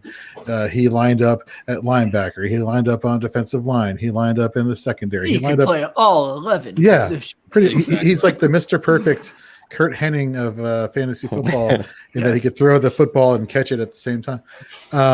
And he just, for whatever reason, things just did not click, outside of a Sunday night football game versus the Seahawks. I'm kind of curious, Hollywood, what are your thoughts on Isaiah Simmons from an IDP perspective? Are you still on board? Redraft speaking, not in Dynasty. Redraft is a little different, of course, from Dynasty. This year, I kind of am, because it's going to be him and Zaven Collins. Who just went off the board. Who just went off the board. Those two are going to be your starters because Jordan Hicks is out. It's just a matter of whether they get a trade offer for him or they cut him. One way or another, he's gone. So they don't really have a chance. They don't really have a choice. Yeah, exactly. So, I mean, with that said, Simmons is in. Now, Simmons last year, I don't know if I expected a little more out of him last year as a rookie, and I don't know, honestly, if they didn't know what to do with him or if they didn't know where to play him. Because if you think back to his days at Clemson, he come in as a safety, played some corner for Clemson, played linebacker. It's almost like they didn't know what to do with him or where he was best suited at. Mm-hmm. And now I think they're like, we got to have him on the field. And you got Zaven Collins, of course, which leads to Jordan Hicks. And you're on the clock, Hollywood. Yeah, I see this. You, buddy. With Jordan being gone, the opportunity and the volume should be there for him to. I got to think so. I think that's where you're at. And on top of it, the draft capital that they saw them spend on it was a first round pick they spent on Simmons 2 years ago. So I was honestly surprised he didn't start games last year somewhere. somewhere. I think with a guy like that, and you don't want me talking about IDP for too long, so I'm going to keep my mouth shut. But a guy like Simmons, he's so versatile. Yeah, You think that he's a kind of guy that you need to get in your building and really see what he can do in small amounts at different positions, especially when you don't know. I mean, like he's the new guy. He's a new guy, and you got to fit him in a defense. But really, a guy like this, he's very rare, sort of in the defensive world to have. Mm-hmm. You got to figure out where he goes, and then maybe this year is the year you see him start to fit better, as opposed to they're trying to fit a guy who could go anywhere. We're going to try him out in different places. Now we know what he can do. Let's make this and build this a little more around him. Right. A term that you hear used, and I think he truly fits the bill, is a Swiss Army knife. Yeah. He can play safety, linebacker. He can jump out if you really need him to. Play corner. He can play down in the box. And I think that you kind of hit on it. I think they had to figure out what they could do with him, what he excelled at, and go from there. And I think that's kind of – well, that's a good thing for him and them. I think it kind of hurt him as a rookie because they just really didn't know what to do with him. Right. And I think after his rookie year, they've kind of figured it out, and now they've brought in Zaven Collins, and they're like, you know what? This is going to be our linebackers. You're going to have to deal with it. And yeah, and it's a good, I'd say, a little bit of a segue to last year about week 10. I was talking with a good friend of the show and a good friend of the site and just a good friend in general, is Andy Spiteri. I don't know if any of you guys outside of Great I know guy. a few of us know Andy. Andy's, he couldn't join us this year in the draft, and he had told me a little insight into the Arizona Cardinals last year, and that he had was a friend of a friend who actually had a family member on the team, and they talked about Isaiah Simmons and the fact that he just in practice, I know, was just not good in coverage. He just couldn't get coverage down pat, and call that short OTA, shortened season, lack of games, preseason. That inclination just allowed him to did not allow him to get on the field. And when we talk about a Swiss Army knife versus a traditional, we'll say a paring knife or a fillet knife. Jeez. While a Swiss Army knife is extremely nice to have, the problem is the pieces of the Swiss Army knife that he possessed were not the scissors and the screwdriver. It was like a corkscrew and a hairbrush. And you're like, oh, great, those are good pieces. But give me the fillet knife all day if you have your choice between the two. And so this year, hopefully, they've fine-tuned his skills a little bit in pass coverage, and they can allow him to play more, because snaps were the concern last year. He just wasn't playing. And then you had injuries on top of injuries, and we thought every week it was somebody else, and the door would open, and he never could step through, just because that one area that the coaching staff looked at that they were concerned. And I wish Andy was listening. Andy, I can tell you we all love you, buddy, and we wish you the best, and we hope you're doing okay. Second that. Mark, for somebody who is new to IDP, I'm loving your Jabril Peppers pick for the Giants. A lot of people are projecting him to be a top 5 safety. He, of course, has dual eligibility. That's the thing you're going to notice about safety. Like we were talking about earlier about, defensive linemen, will they get broken into defensive ends and defensive tackles? You look at your linebackers, you got your outside linebackers, you got your inside linebackers. Cornerbacks are cornerbacks. But safeties, you got your free safeties who play in coverage, and you got your strong safeties. And more often than not, your strong safeties are going to basically be hybrid coverage guys, hybrid linebackers. You're going to get the line of scrimmage, going to go get you those tackles.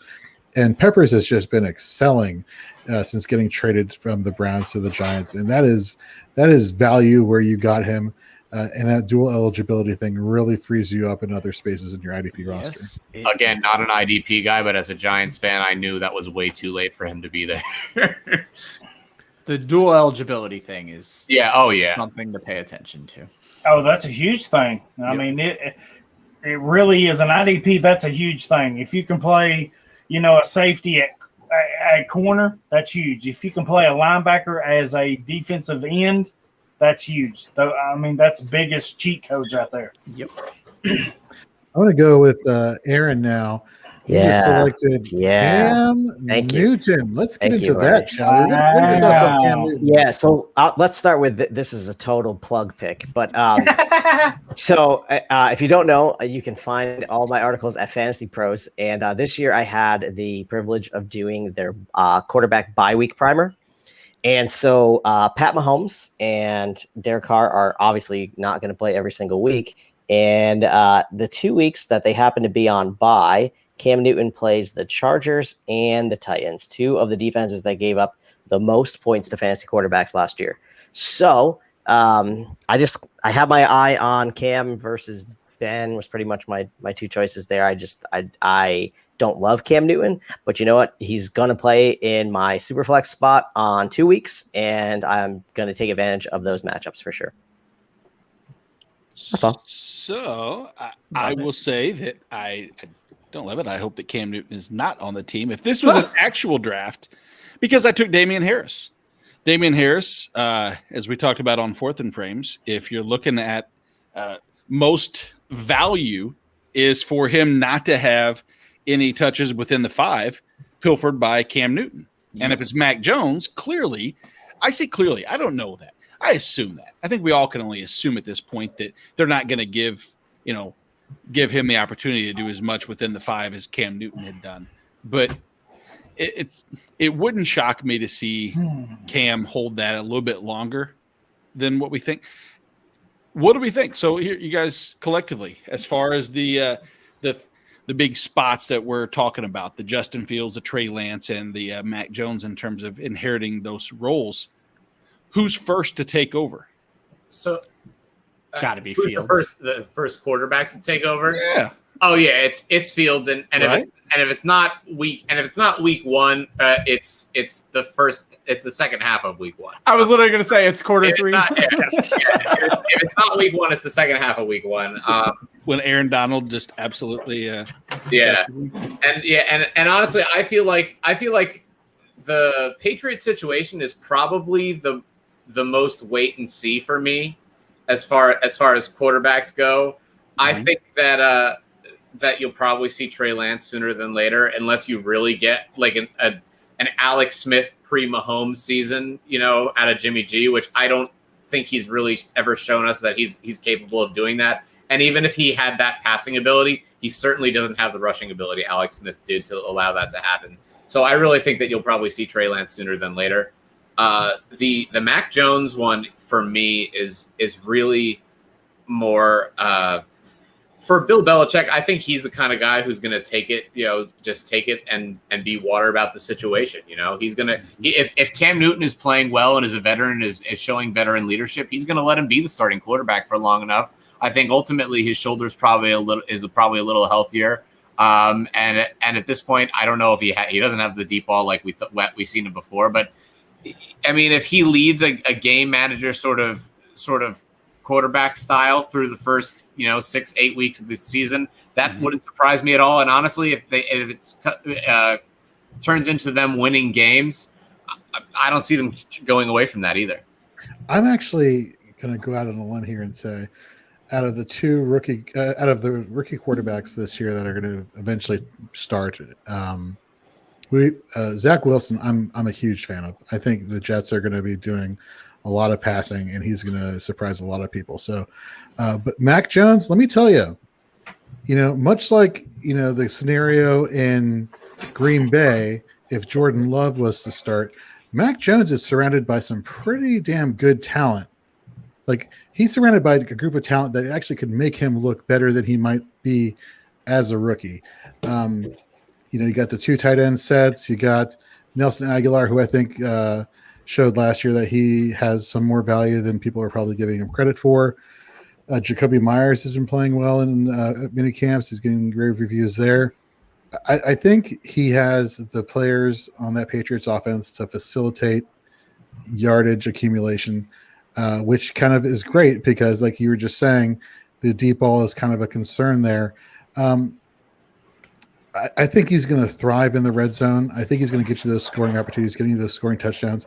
And I wouldn't be surprised by the end of the season that you actually are considering him as a streaming option if he plays, which by the way, he's playing if if the Buccaneers torch the Patriots, whatever week that is, week 5, 4, 5, yeah. 4. After that, it's like, okay, let's move on to the next chapter, shall we? Oh, I can see a situation where Bill's crazy enough to walk out hand in hand with Mac Jones, kind of a la that my new girlfriend is in town. Yep. Look what I got here, and go ahead, Tom. I don't need you anymore. But I could see that. I could see that too for sure. Bill's petty like that. He's going to do that. he's definitely petty like that. He I would definitely do that. 100% can see something like that. I think, but he's petty like that and he's cocky like that. But don't you think Tom proved it? We've had this debate for years, and now we finally got an answer. Don't you think? But see, now I will say I'm going to play the little card of Nate just loves to argue with me. No, I'm not arguing with you. I'm making you. I think Tom 100% won that. He's rubbing. I believe, conspiracy theory wise, I believe that's also why he had a lot of his defensive players opt out last year with COVID. I think that Bill said, you know what, you guys take the time you need. Don't rush out there, because he knew his team wasn't going to be that good, and he's like, hey, just please take care of your health. I care about you. Took off his his whatever hoodie, and he was all consoling and talking and was like, please guys, I care about your well-being, because he wanted a better draft pick and he wanted to basically have to save a little bit of face because he knew that Tom and the Brady and Bucks were going to do well. Probably shouldn't jump into Jesse Ventura conspiracy theories yet. What? But wouldn't you have loved to have been in that room when the conversation went down between Belichick and Brady and Kraft, when Brady said, I'm not coming back? Would you have not loved to have been in the room right then? Oh, my God. I can't even imagine the tension,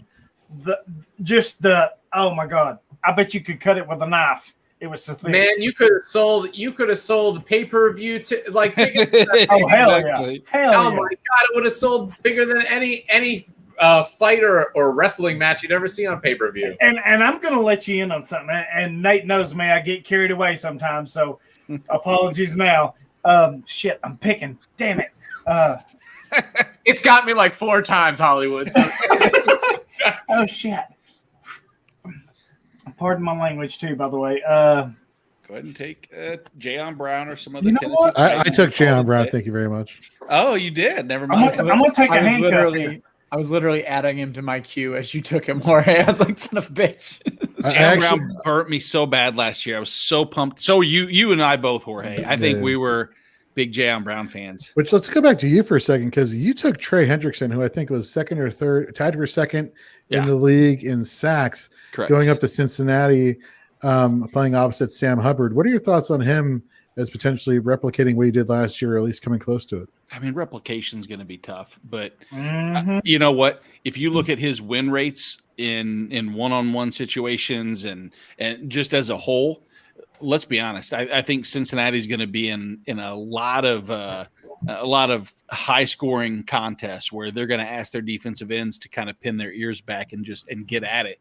I don't see them controlling the clock and playing a conservative approach on Cincinnati's offensive side. So I think that high potent offense will put them in some pretty decent positions. I have higher hopes for Cincinnati as a whole, scoring wise. I just don't know if defensively, if they're going to be able to contain enough teams that I could see. I think Hendrickson, between the motor and the overall skill set, double-digit sacks, not outside the realm of possibilities for sure. Again, like I said, matching last year and I got to look at the exact numbers, but I mean, that was a career year, of course. And keep in mind, he had motivation too. The motivation was that he really thought that he was going to have to earn that spot between Marcus Davenport and Cameron Jordan. He knew he wasn't taking Cameron Jordan's spot because dude hadn't missed a game since 1884. So he was safe with that. I'm going to pause and give an example of exactly why drafting on a format like Sleeper before you actually have a draft is important, because Taysom Hill just went in the 20th round. I would have taken him where I took Goff a while before. I probably would have taken him even earlier if I knew that he was still out there. And I knew this. I've done on too many too many drafts on Sleeper to know that Taysom Hill is way the F far down that board. And I still scrolled down and I missed him. So that is why you need to be on these draft boards from time to time, because you'll miss guys like Taysom Hill. I know some people don't believe in Taysom Hill. At this late in a super flex, I'm taking him. He's got the rushing upside. He could be their quarterback one. So I'm going for it. And I'd rather have that than, honestly, I would rather have that than Goff. So. What I'm really impressed about in recent rounds is Ryan, going back to the defending champion, Hassan Reddick, who just played lights out for the Cardinals last year, goes to Carolina. There's obviously a void to fill there, both as a pass rusher as well as playing a linebacker. Justin Simmons, he re-upped with Denver in the offseason. He has great tackle upside. I love Keanu Neal pick. Keanu Neal, fantastic, reuniting with Dan Quinn in Dallas. Rumors of him potentially playing at linebacker also, as well as defensive back. Solid late round additions right there. And you got the RB1 in Detroit in the 20th round. So that's always another thing about IDP drafts is like, you know, people that we would normally take in the 5th and 6th rounds, you can get in the 9th and 10th. Like, it's pretty impressive. Yeah, and for me, Simmons was a big one for me because the DB started to go faster than I expected them to go. 1 second here. The DB started to go faster, and I wanted to make sure I still landed a top 10 guy, and I think Simmons is that. Neal, I think it was Hollywood talked about this. It was the dual eligibility DB linebacker thing for me, and there are all the rumors about him playing linebacker in Dallas. So if I can plug him in at DB, where he's going to be in the box most of the time, it should lead to tackles for me. So, Absolutely. I love it. I mean, and with the propensity for injury in Dallas, between LVE and Smith, there's no reason not to think that you're going to see workload management of some capacity between those two, and Keanu Neal should see so many snaps. That's another reason to go in and do these mocks. We keep talking about the mock drafts, and Hollywood is not to knock you and say that your opinion was really dumb. There's value in them. I agree, but it's also to know position eligibility, and each league that you play in, like Sleeper, there's some that you have to pay attention to and say, wow, here's a distinct value. Last year in this league, I made a mistake, or maybe not, whatever you want to consider. It was my first time playing on Sleeper, and I noticed Khalil Mack had defensive line and linebacker eligibility because he's an edge. And I thought, wow, I get defensive line ability out of a 13.5 sack edge rusher. Now, he didn't match those numbers, nor did he have the season, but I didn't know that going in. And so now I've paid quite a bit more attention. You start to see the defensive line or DB linebacker, the Jeremy Chins of the worlds or Keanu Neal is a great example. More snaps up near the box usually equates to higher IDP scoring. Speaking of Keanu Neal, I just took his replacement in Richie Grant. Good pick. Stud. He's good. That's a good pick. Definitely, they've been saying in many camps he's going to be playing closer to the line of scrimmage. Nate, during your IDP four-eyed preview that you put out yesterday, I mean, the defensive coordinator Dean Pease is quite a blitz heavy guy, isn't he? Yeah, he's look what you're doing. Nate's on the clock with 30 seconds. I'm going to talk about Dean Pease multi 3-4-4-3 multiple package blitz heavy content to get me going, so I don't pay attention, and that's right. Cleverly done. You're welcome. I can still go through and I can make a pick. Good Lord, it gets really thin and ugly when you get this late. And you gotta know your stuff here. Luckily, I'm kind of versed in these, but it gets pretty bad. And so at this point here, oh hell, I'm gonna time out all this crap. Not my favorite, but success, victory. Yeah, exactly. You did well. So Jeremy Noble, you just sniped that guy from me. Okay. Man, I'm looking at another running back that went last round here. Latavius Murray in the 21st is really nice value. Mm-hmm. I think that role Latavius has had for the past couple of years is not going anywhere. I mean, Kamara's going to, and I picked Kamara, so I shouldn't be talking this way, but I really think that he's still going to have that volume. He's going to have some goal line work from time to time. Kamara can get injured from time to time, and he's going to be really valuable in a 2 running back, 2 wide receiver league, I think you can never get enough running backs. Kind of, you can always find a wide receiver on the waiver wire pretty well in a 2 wide receiver league, or somebody who's got a good matchup. But sometimes when you a guy like Latavius Murray, he's going to have RB2, a high end RB2 weeks for you, and it's pretty much guaranteed there'll be a few in there. You just don't know when, but at this late, I like it. Is anybody scared shitless of what they're going to do with Alvin Kamara this year? Is it just me? Because I say scared shitless, like, look, he's a talented player. He's going into the first 5 picks of most drafts. I get that, but you look what happened when Taysom Hill was at quarterback last year. He kind of had his, the games that Taysom Hill was starting, Kamara had his down games. If Jameis Winston gets inserted into this lineup, are they going to keep the same scheme? The offensive coordinator who was there in New Orleans is now in Los Angeles with the Chargers. Mm-hmm. Are they going to be more of a vertical passing game? Is Jameis Winston going to be checking down to Kamara? Is anybody else feeling a little bit concerned there, or am I just uber paranoid because of the Trulies? If they had a real wide receiver too, I'd be concerned, but he's, no matter who the quarterback is, he's going to be a major part of the weekly game plan. I'm not worried at all. I agree with that. Once you have the talent, you own it. He's one of their best players. They're going to find a way to feature him enough that, and he's such an efficient. He's so efficient with when he has the ball in his hands, as far as accumulating fantasy points, that I don't think it's gonna ever really be something that we're missing. Great pick. Hollywood with Dre Greenlaw, with Quan Alexander no longer being in San Francisco. Him and Fred Warner should be quite the linebacker tandem. Yep. Getting him in around 23, that's freaking stealing right there. So we got rounding out the draft now with let's see here. Who are you going to take? Who are you going to take, Mark? Pressure. I'm excited to make my last pick, assuming you don't take him from me. But I was a kicker. I was going to take somebody else, but I found him in this queue, so I'm going to take a kicker. Aaron, you wrote about Paris Campbell, I think, a couple months ago. Isn't that correct? I did. If this guy could ever stay healthy, I mean, he's definitely like the burner, fits the scheme, should have a decent connection, like running the intermediate crossing routes and all that stuff that Reich likes to do with his wide receivers and Wentz. So if he could ever stay healthy, I mean, super high ceiling, but again, if he could ever stay healthy. Averages 6 targets per game in healthy games. So. Right. And I think there were even times last year. I know he only played like 2 games, but he looked coming out of the gate like he was their one almost in that early going. Even with Rivers, I know it wasn't all that much, but Dr. Edwin Porras, he's a doctor of physical therapy. He wrote an article a few months ago about how injury proneness really kind of isn't a thing. Mm-hmm. And I suggest you go to his Twitter. I don't have his handle off the top of my head. You should go check him out, though.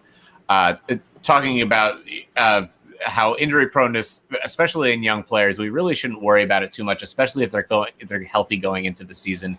And a guy like Paris Campbell, especially at this late where you're getting him, I don't see why you shouldn't be taking a shot on him. The injury upside is literally gone based on where he's going in almost all of your drafts. Yeah. And he's at a point where if he doesn't work out, you can cut him. But the upside for him is through the roof. I kind of see Michael Pittman as kind of just like a 9-route guy, or just like that one crossing route that he has, that ends up, or the. What is it? Just that little seam route that he runs that ended up being like, I think maybe 3 touchdowns for him last year. It's nice, it's pretty on film, but I don't know if he has quite the route running that a guy like Campbell has or has shown. And I think that he could take it over.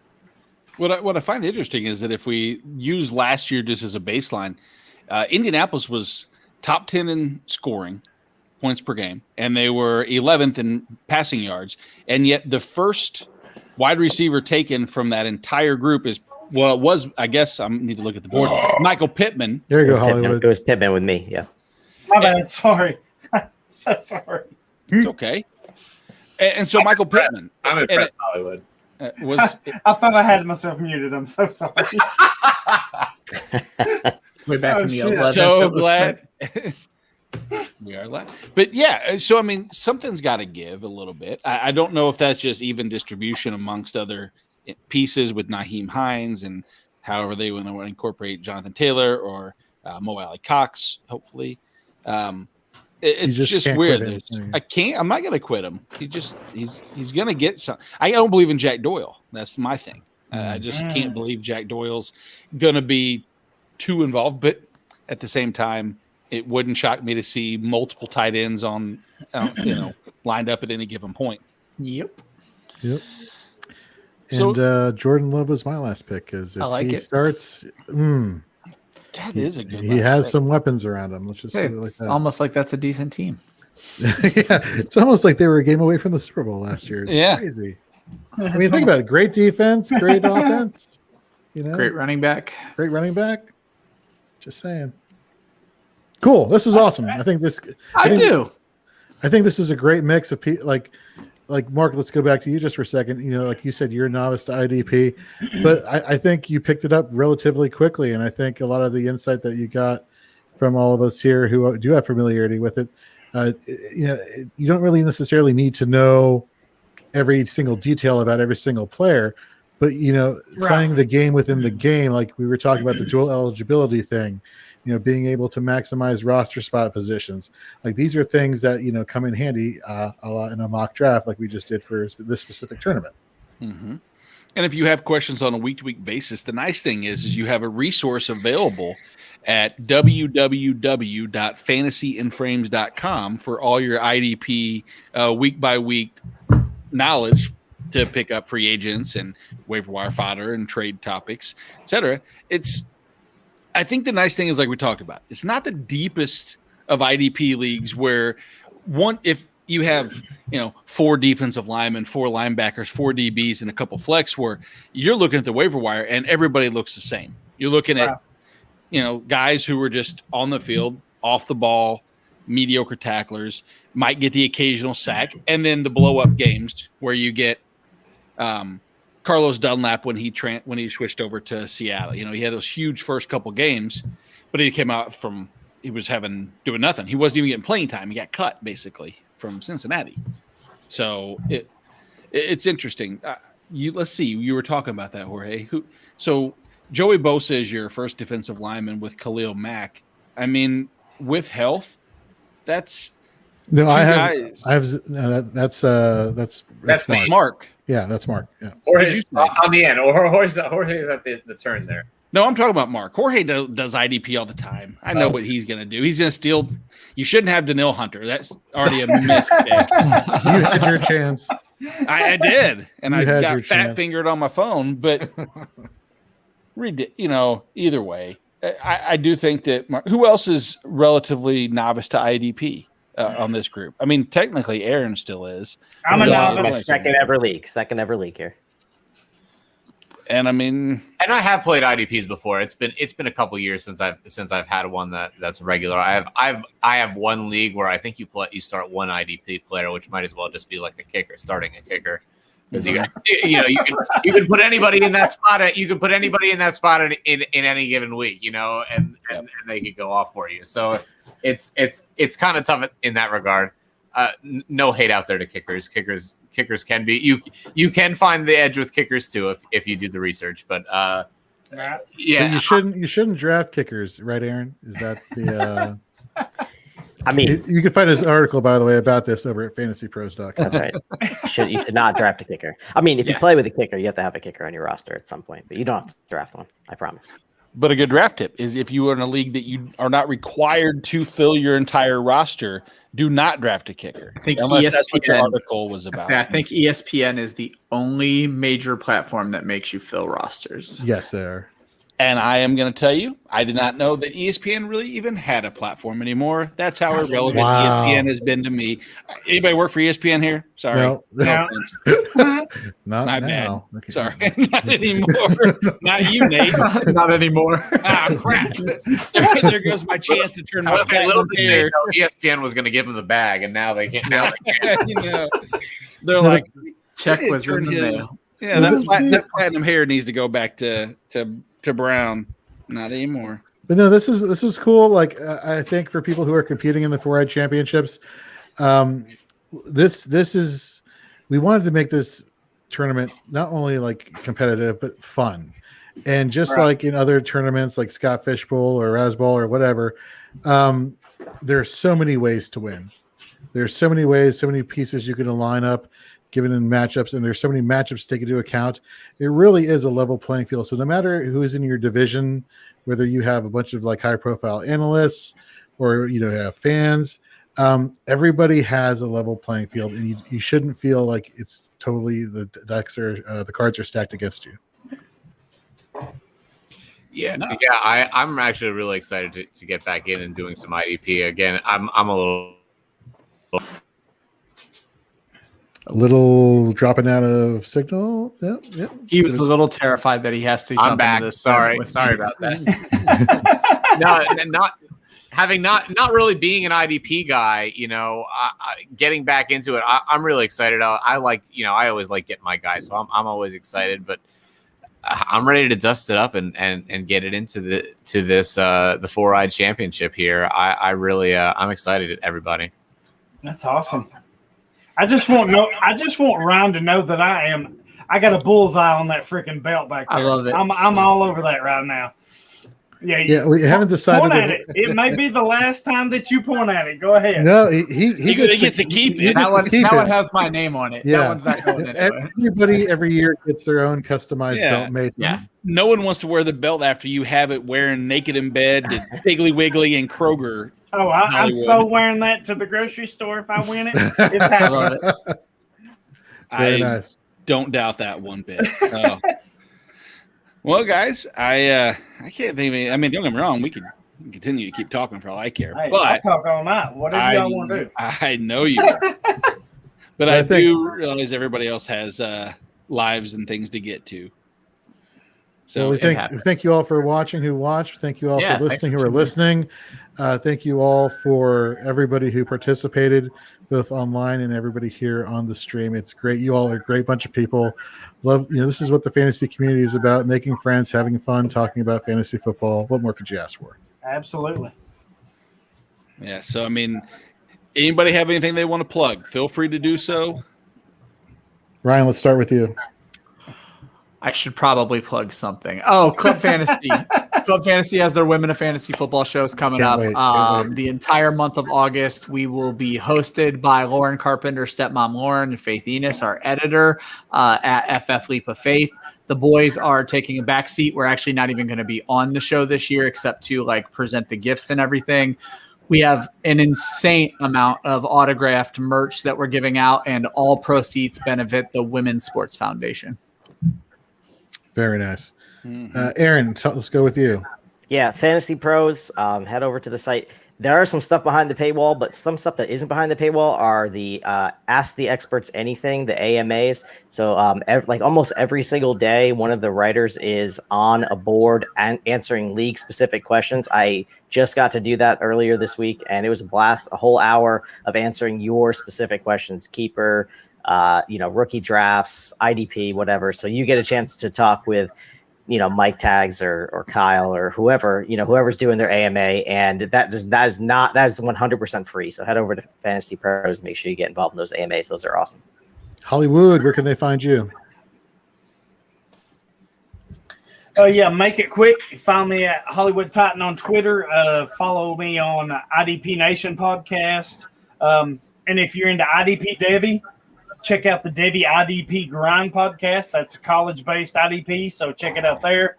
You can follow all my work at idpguys.org. I do a combined top 700 offensive defensive rankings, all my writings, and I also do a top 100 IDP Devy rankings too. Top 100 defensive players. So very nice, very nice. And finally, Mark. Loved being on your show a couple weeks ago. Fantastic. I love all the work you're doing. Tell the people where they can find you. Jorge and Nate, thank you so much for having me on, first of all. And you can find me on Twitter at Primetime Mock. Go ahead over to YouTube, subscribe to the Primetime Mock channel. We do live industry mock draft shows. They're really not even draft shows as much as they are draft parties. I like to think of them as parties. We come on out. We do that every Thursday night at 9 o'clock. You never know who's going to show up. We've had some really great guests on. We always have 5, 6, 7, 8 guests on there that are from all over the fantasy community. Love bringing the fantasy community together from all sort of different walks and just breaking down a different draft every single week. Sometimes we do, I think, Jorge, were you on the tight end only draft with me? No, I was in the redraft draft. Oh, you were on the redraft show, but we've also had positional drafts. Oh, that was Brian Ford. Brian Ford was on the tight end draft. That's right. And next week we're going to have a flex draft where we take out the top 60 players from a redraft league, and then we go and focus on all the flex level starters that we want to be considering and where we can build an edge in that flex position. Nice. So again, Thursday nights we have live shows. You can always catch them back on the YouTube channel Primetime Mock. Thank you again for having me. Awesome, absolutely. Nate, man, you killed it this episode, man. You did. Oh, thanks. I was here. I was entertained. I thought Mark, he goes, we've had some of the best guests. Crescendo, then I thought he was going to be back. And then we had Nate. That's like, you guys, He had the opportunity. He squandered it. That's what a gracious guest does, Hollywood. They don't just burp into my beautiful live stream. I'm so sorry. Yeah. My mom's listening too. My mama. That's my quarterback. I'm so sorry. Apologize to Nate's mother. Exactly.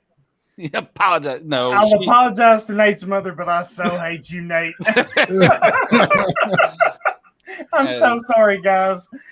Wow. Don't worry about it. Don't sweat. But obviously, I have to plug again the 64 teams or 32 days, 64 2-a-days, summer, pads, sweat, tears. You get the idea.